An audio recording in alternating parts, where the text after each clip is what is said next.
I was taken into his office by my agent, Priscilla Morgan. She had set up, and she had told me to be on my best behavior because this was one of the best producers in television, and I should, be agreeable and smart and intelligent. And she was always the old pep talk, as you went into an important. Well, he was. I guess he put his feet up at his desk. I don't remember, but he was just as homey and pleasant as he could be. And he had read my play, the what was called The Lake and later became The Haven, about adultery and suicide. And he liked it so much that he wanted to buy it. I think he already had said that. But he also liked to sign up writers. He thought writers should have security. This was a big thing with Fred. He thought you should have, not a lot, but you should have a certain amount of security. So he liked writers to commit to him a certain number of plays over a period of a year at your own choice. He said to me, "How many would you like to do?" And I said 6, out of my ever-loving mind, because I couldn't possibly write 6 original one-act, 1-hour plays in a year. But that was the way he dealt with you. Now, I could write for any other program I wanted to, but he had first say-so on original ideas. I had to take them to him.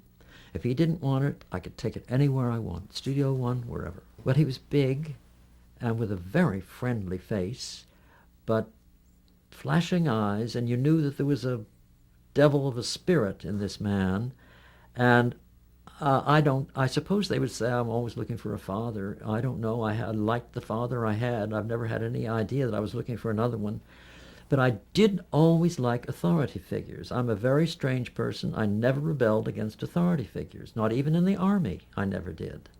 I always said I always wanted to like them. And if they made themselves at all likable, I was home free. And I knew that Fred was a boss. And I liked a boss, And actually, I think it's very fortunate that I did, because I think if I hadn't felt that way all through my life, I would have had a very wanton existence. I really think so. I don't think that I would have had any direction. I don't think I would ever have accomplished anything. But I've always been very intimate with strong people who had very strong ideas, not only about what they should do, but what I should do. And I never rebelled against them. I think I rebelled against my parents when I was about 40. Not before then. And Fred was a boss, and I knew that. Was he intimidating? But he was a gentle boss. There was a gentleness about him that was just marvelous, He called you Pappy. He called me Pappy when he was the Pappy. He was the father, as far as I was concerned. But he was kind of a big, overgrown kid, But you could tell you had to toe the line with him. But also you knew that he'd understand you and forgive and do all. He was a mixture of all those things. And all the other bosses I had met in television were kind of executive types. Fred was not an executive type. If he had been more an executive type, he might have had a longer and more profitable career. I don't know. But, Felix Jackson at Studio One had been a movie producer. He discovered Deanna Durbin. He married Deanna Durbin.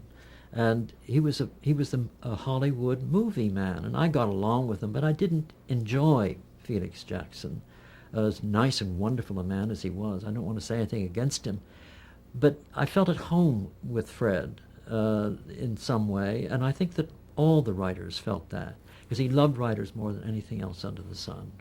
And he sat behind his desk, and as I say, he was very relaxed and lounging. I think he did put his feet on the desk, I'm not sure. And he talked in very casual, friendly terms. There was no big business, And after I said 6 plays and he agreed, then I got the boss. And he leaned forward on that desk and he said, "I want you to listen to me.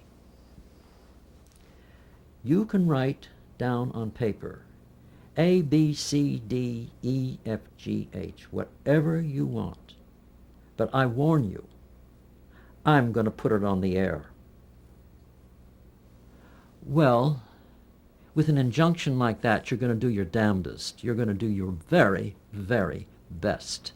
Some writers would say, oh, this is an easy one, he's going to put it on, and they would not last long. They wouldn't last 10 minutes. But if you took that as a, you just damn well better get to work and do a good job, which is what he meant, there was nothing like it, and we slaved over those plays.